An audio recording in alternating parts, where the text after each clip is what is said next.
Most people would agree that butterflies are beautiful, but how many would agree that they are also important? Our ecosystem needs pollinators like butterflies and bees to remain in balance. Today's eco-teachers understand that our everyday choices can make an impact. This month's Harmony Hero has focused on sharing the message of sustainability as a way of life.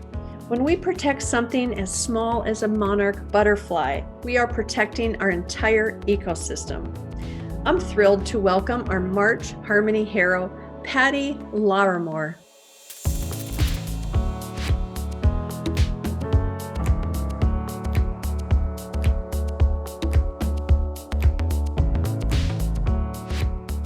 Well, I could not be more thrilled to name you, Patty, as March's Harmony Hero.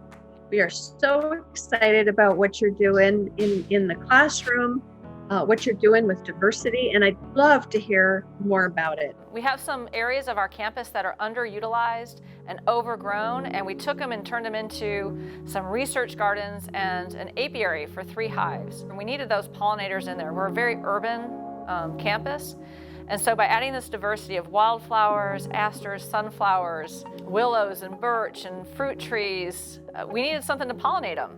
We also became a Monarch Waystation so we could get the monarchs over here and some of the butterflies.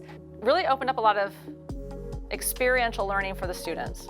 Could you explain what a waystation is for people that might not know? What we did is we're planting milkweed, and that milkweed's going to act as a place for these butterflies as they migrate to and from Mexico, to have a place to break and eat, lay their eggs and hatch their caterpillars, and give them food so that they can continue on to their next stop. With all of the urban development and highways just kind of paving most of this world, we need to have some space for those guys too. Have you noticed how eco-education in the classroom has a tendency to make kids smarter, healthier, happier? It's the engagement factor. It's the excitement about being outside and, being able to ask the questions that they really want answered. And the experience puts them out there where the inquiry just comes naturally.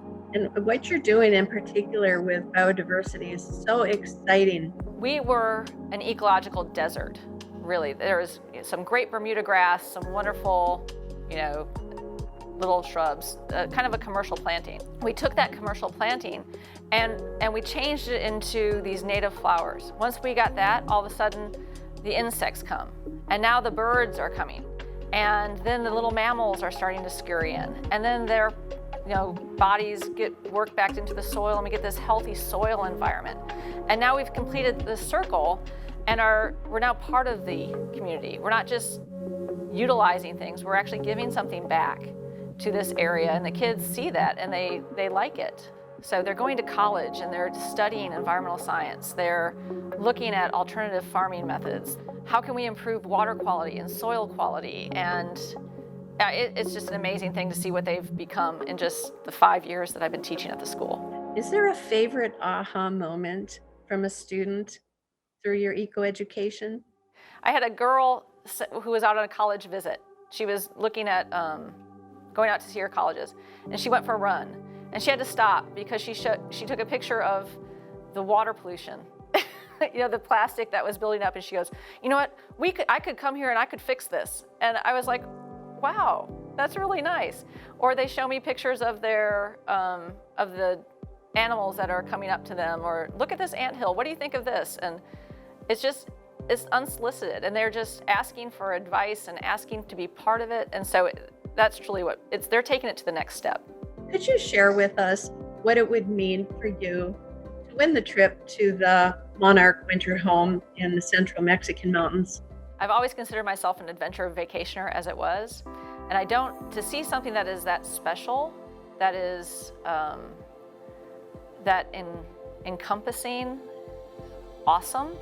The kids laugh at me when I use that word, but I think that it would truly be an awesome experience to bring back. Looking at Georgia as a true way station, these are the monarchs that go down there. And so to look at that path and to figure out something that's so tiny, and just to see it in this community where you have millions and millions. The thought that it might not be there is a little scary even.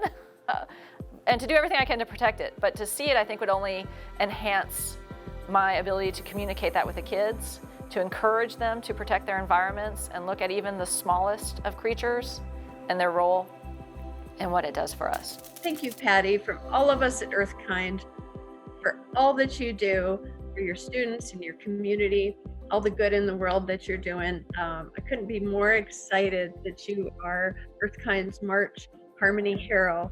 I am so thankful and grateful to be part of the program, and I just really appreciate everything that you and EarthKind are doing for, education across the United States and even the world. Thank you. So thank you. Please click the link below to nominate next month's Harmony Hero, where the grand prize winner will win a trip for themselves and 3 guests to the winter habitat guided by Dr. Court Whelan of National Habitat Adventures. See you next month.